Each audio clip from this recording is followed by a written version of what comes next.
a só memorizar a pneumonia bacteriana e prescrever antibiótico e virar as costas. Não é o mais correto isso. Você precisa ter um raciocínio clínico, cujo raciocínio precisa ter os dados clínicos laboratoriais que nós estamos discutindo e os dados etiológicos, para você ter um raciocínio mais lógico. Então, você tem alguns pilares importantes no manejo desses pacientes. Tem aspectos clínicos, que são anamnese e exame físico, aspectos laboratoriais específicos, aspectos radiológicos e aspectos microbiológicos. Então, a microbiologia, que eu vou investigar laboratorialmente, eu vou falar com vocês sobre isso, mas eu tenho já informações epidemiológicas de frequência de quais são os agentes mais frequentes. Então, qual o grupo de bactéria que mais compromete os doentes que vêm, por exemplo, da comunidade? Então, eu quero discutir pneumonia bacteriana aguda de comunidade, eu penso em quais patógenos. Esse é um ponto importante. Vou pensar, em primeiro lugar, pneumococcus, que é o Streptococcus pneumoniae. Eu vou pensar em Haemophilus ou Haemophilus influenza, que é uma bactéria gram-negativa, que também tem impacto importante na frequência de infecção de estudantes, principalmente mais em criança, mas pode também comprometer adulto. E bactérias que a gente chama de atípicas, entre aspas, que é o Mycoplasma pneumoniae e a Chlamydia pneumoniae. São bactérias chamadas de atípicas, né, que têm um crescimento diferente da bactéria comum, que também tem uma frequência alta de infecção nesses doentes comunitários. Então, na hora que eu tenho esse raciocínio, eu penso assim, bom, com esse raciocínio, eu tenho um protocolo de manejo para tratar esse doente. Então, eu já vou começar a ter uma estratégia de tratamento. E a estratégia de tratamento desses pacientes com pneumonia bacteriana aguda comunitária, ou pneumonia adquirida no hospital, elas têm várias diretrizes, guidelines mundiais. Alguns mais clássicos, por exemplo, como a da Sociedade Americana de Doença Infecciosa, que traz algumas recomendações, guidelines europeus, específicos de cada país, de cada região. Então, você tem várias condutas. No Brasil, nós também fazemos algumas condutas bem definidas,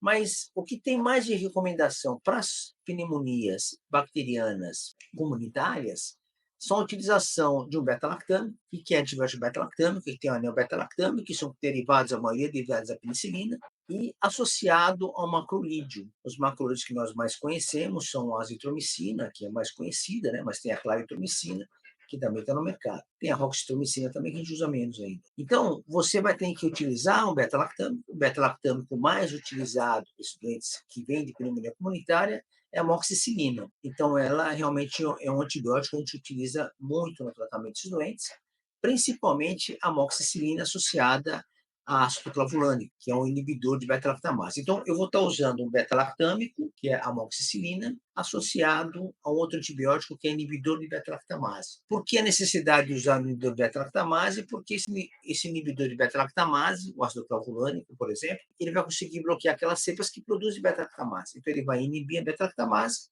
e a amoxicilina ela vai fazer a lise da bactéria. Mas a recomendação é beta-lactâmico. Então, nas pneumonias, por exemplo, comunitárias que são leves, você tem autorização de usar só amoxicilina, por exemplo. É uma droga que vai cobrir bem o pneumococcus comunitário, de maneira geral, e vai cobrir várias cepas de Haemophilus influenza. Algumas recomendações não sugerem você entrar de cara com macrolídeo, com pneumonias comunitárias leves, comunitárias, né, que você não precisa internar esse doente. Mas você pode usar só o macrolídeo para tratar esse doente, por exemplo, só a azitromicina, é uma opção terapêutica. E você tem uma outra opção terapêutica para pneumonias leves, são as quinolonas, que a gente tem cada vez menos recomendado como primeira escolha, em decorrência dos efeitos colaterais imprevisíveis dela, principalmente do ponto de vista do tecido conjuntivo. Então, você tem rupturas tendíneas, alterações da vasculatura arterial, né, com secção de aorta. Então, a gente prefere diminuir o uso um pouco e se deixar em situações mais específicas. Então, vejam só o seguinte. Então, eu estou recebendo doente da comunidade,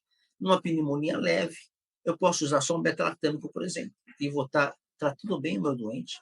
Então, se você tem um doente com pneumonia bacteriana aguda, sem fator de risco, obviamente, mais jovem, menos de 60 anos de idade, 75 anos de idade, você pode utilizar amoxicilina isolado, só tem um fator complicador, não um fator de gravidade. É um beta-lactâmico, é suficiente. Você pode usar um macrolídeo isolado, por exemplo, azitromicina. Então, tem essa possibilidade, bem tranquilo de se utilizar. Agora, se o doente tem uma pneumonia já mais grave, ou com algum fator de gravidade, você precisa hospitalizar ele, ou tem algum fator de risco, você precisa ampliar mais o esquema, porque começa a ter alguns problemas. Primeiro, porque quando ele está leve, o que eu estou falando para você? O que as recomendações falam? Trate com beta-lactâmico. Você fala para mim, professor, por que eu não vou usar macrolídeo associado, usar uma quinolona que tem uma atividade boa para bactérias que compromete a via respiratória? É porque o doente é leve, então não tem risco de fator de gravidade. Então eu posso, tratar esse doente com uma certa segurança de eu poder depois corrigir esse tratamento se for necessário. Não está séptico, né, não tem sinais de gravidade, então eu posso tratá-lo e acompanhar ele, se eu tiver algum problema, eu arrumo a rota novamente, eu corrijo a rota do tratamento. Então essa é a ideia das recomendações.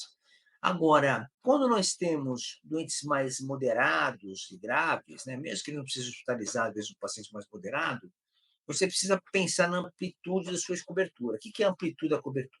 Eu vou querer cobrir bactérias que possam estar produzindo beta-lactamase. Então, olha o problema que começamos a ter, né? Então, o Haemophilus influenza, por exemplo, que é um gram negativo, ele pode estar produzindo beta-lactamase e aí começar a inibir a atividade da amoxicilina.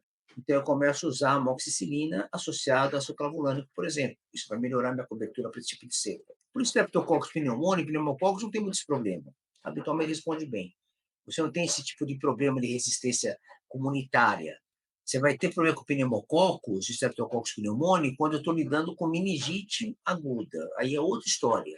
Então, vejam só, então, quando eu vou manipular esse doente, eu preciso, num doente mais moderado ou grave, eu vou ter que ampliar mais meu esquema. E aí eu vou começar a associar drogas que cubram bactérias atípicas, aquelas bactérias que eu falei agora há pouco, clamídia e micoplasma. Então, principalmente micoplasma, que é mais frequente, micoplasma pneumoniae, depois clamídia pneumoniae.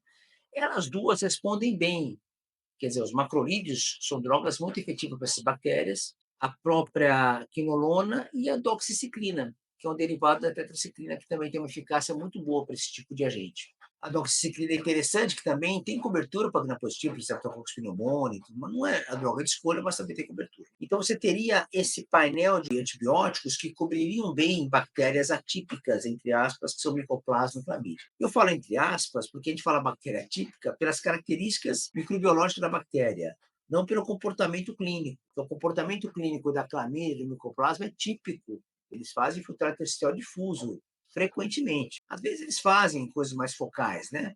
Mas muitas vezes a apresentação da clínica do doente com pneumonia por micoplasma ou clamídia é bem característico. Pneumonia com infiltrado intersticial mais difuso. Tá? Às vezes não, às vezes é mais focal e confunde com bacteriano. Mas, de maneira geral, se o doente é mais moderado ou grave, você já vai fazer a cobertura para essas bactérias atípicas. Então, eu vou estar usando beta-lactâmico, e aqui nós estamos falando de amoxicilina associada a clavulanato, por exemplo, associado a macrolídeo, associado à doxiciclina, por exemplo. E quando eu falo de quinolonas tratando essas bactérias atípicas, eu tenho uma característica. Essas quinolonas também podem ser drogas monoterapia, porque elas cobrem bem Streptococcus pneumoniae e Haemophilus influenza.